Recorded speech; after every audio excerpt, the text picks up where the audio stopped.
Mheshimiwa Mwenyekiti, naomba niende kwenye umbile la bajeti kwa mwaka wa fedha 26/27. Mheshimiwa Mwenyekiti, kwa niaba ya mkurugenzi mtendaji wa halmashauri ya wilaya ya Njombe, halmashauri inatarajia kukusanya na kutumia jumla ya shilingi bilioni 40,354,690, ikiwa ni kutoka katika mapato yake ya ndani ni shilingi bilioni 5,566,144, ambapo kati ya hizo shilingi bilioni 4,619,575 ni mapato ya ndani halisi na shilingi milioni 946,569 ni mapato ya ndani lindwa. Shilingi bilioni 24,613,776 ni mishahara. Shilingi bilioni 1,882,943 ni ruzuku ya matumizi ya kawaida na shilingi bilioni 8,291,827 ni ruzuku kwa ajili ya miradi ya maendeleo, ikiwa shilingi bilioni 4,527,050 ni ruzuku kutoka serikali kuu na shilingi bilioni 3,764,777 ni ruzuku ya wafadhili wa maendeleo kama inavyofafanuliwa katika jedwali namba 5. Hitimisho.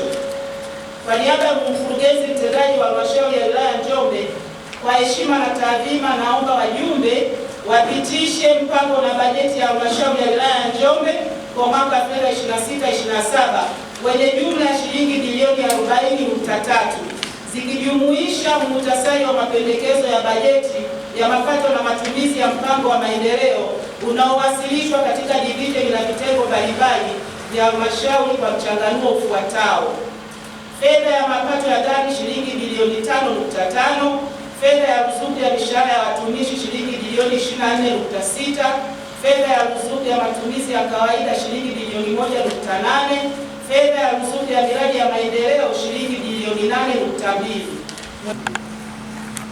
Tunapofanya kazi zetu kama halmashauri tunashirikiana pamoja na waheshimiwa wenye viti wa serikali za vijiji. Sasa Mheshimiwa Mwenyekiti, kwa sababu hapa kwenye eneo la utawala kwenye shughuli za uendeshaji wa idara na usimamizi imeelezwa tu ile figa pale, haijaeleza kuhusiana na waheshimiwa wenye viti wa serikali za vijiji ambao tunafanya nao kazi. Ni kweli nafahamu Mheshimiwa Mwenyekiti kwamba serikali kuu inawalipa shilingi 10,000 waheshimiwa wenye viti wa vijiji, pamoja na halmashauri pia inaongeza shilingi 10,000, wanapata jumla ya shilingi 20,000. Lakini Mheshimiwa Mwenyekiti, sisi tunapofanya kazi huko, mimi nina uzoefu, waheshimiwa wenye viti wanatutazama kwa jicho jingine sana. Yaani tumetengeneza matabaka kule chini, wanatuona kama sisi tunajipendelea sana. Nilidhani Mheshimiwa Mwenyekiti, lazima tupate ufafanuzi kutoka kwa mkurugenzi, na nilikuwa na shauri Mheshimiwa Mwenyekiti, hao wenye viti angalau tuwaongezee posho, tuongeze posho angalau wapate hata shilingi 50,000 kwa mwezi, ingekuwa ni jambo la kupendeza. Lakini hao wenye viti Mheshimiwa Mwenyekiti, pamoja na kupokea hiyo shilingi 20,000 sasa wanapata baada ya miezi mitatu au miezi miwili ndio inaingia kwenye kaunti. Hao wenye viti wa vijiji hawakopesheki hata kupitia hizo posho zao kule benki. Sasa mimi nilidhani tuweke mpango ambao wanaweza kukopesheka hata wakakopa shilingi 500,000 akafuga hata kuku ili kusudi kumwendeleza. Lakini kwa hivi tulivyo sasa, inaonesha tunajenga matabaka kati yetu sisi na hao wenzetu ambao wanatusaidia kazi kubwa na wanafanya kazi kubwa kabisa kutusaidia katika halmashauri yetu.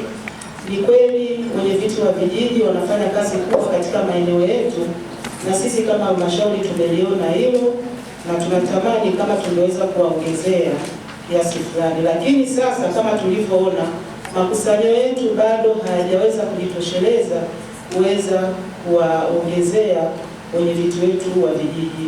Tunaomba tulipokee, tutakapoona vyanzo vya mapato tulivyoibua vinafanya vizuri, tutaona huko mbele ya safari namna ya kuweza kuongezea wenyeviti wetu ambao wanatekeleza majukumu katika maeneo yetu. Kwa niaba ya mkurugenzi, naomba kuwasilisha. Kama alivyosema Mheshimiwa Innocent, kwa kweli inapokuja kwenye swala la maslahi ya waheshimiwa wenyeviti, limekuwa jambo ambalo kimsingi ni kama wanapuuzwa fulani. Sasa kwa kweli, kama ambavyo Mheshimiwa Innocent ameomba, na nadhani ni maombi ya waheshimiwa madiwani wote, kwa kweli wakati tunajiandaa kuweka vipaumbele vyetu, tusiwasahau kabisa waheshimiwa wenyeviti. Ndio mikono ya waheshimiwa madiwani, angalau hata kama hakuwezi kufikia 50,000 ionekane kuna hatua tumefanya. Ni jambo muhimu sana. Basi na mimi jambo hilo wataalamu wetu wataenda kushughulikia. Naomba niwahakikishia kwamba mipango hii na malengo ambayo wameyaweka hapa, sisi kama waheshimiwa madiwani na timu ya wataalamu tunao huo wajibu wa kuhakikisha kwamba tunayafikia malengo ya bajeti hii ambayo tumeipitisha hapa, bajeti ya zaidi ya bilioni 40.3. Kwa hiyo waheshimiwa madiwani, tuondoke hapa na kutembea kipaumbele kwamba ushauri wenu ambao umeutoa hapa, wataalamu wetu watakwenda kuzingatia, hasa kwenye maeneo yale ya msingi. Aliyesema hapa jambo moja muhimu sana, na mimi nirudie. Ushauri wangu na waheshimiwa wajumbe wenzangu, ni muhimu sana sana sana tukaamua sasa kuanza kusimama wenyewe kuliko kutegemea vyanzo hivi vya mapato ya kila siku. Changamoto za misitu tunafahamu, namna ambavyo mioto inatokea kwenye maeneo yetu, inaathiri uchumi wa mtu mmoja mmoja, lakini pia hata uchumi wa halmashauri, ule uchumi ambao tunapaswa kupokea. Kwa bajeti hii utaona imekuja na vyanzo vingi. Tafsiri yake inakwenda kuongeza hamasa, namna ambavyo kadri siku zinazozidi kuendelea, tuendelee kubuni vyanzo vipya ili halmashauri yetu sasa ianze kujitegemea. Mheshimiwa wajumbe, niwashukuru kwa mjadala mzuri ambayo imeendelea hapa. Sisi kama viongozi tunao huo wajibu wa kusimamia, na miradi hiyo iko kwenye kata yetu, tubebe wajibu kama waheshimiwa madiwani kwenda kuisimamia. Lakini kubwa ni wapongeze watendaji wetu wa kata na watendaji wetu wa vijiji kwa kazi kubwa mnayoifanya ya ukusanyaji wa mapato kwenye vijiji vyetu. Hongereni sana watendaji.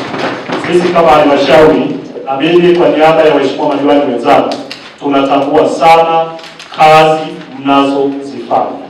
Endeleeni kufanya hivyo ili halmashauri yetu iendelee kukusanya mapato. Baada ya kukusanya mapato, yarudi kuwahudumia wananchi wetu, wale wananchi wetu wa halmashauri ya Njombe.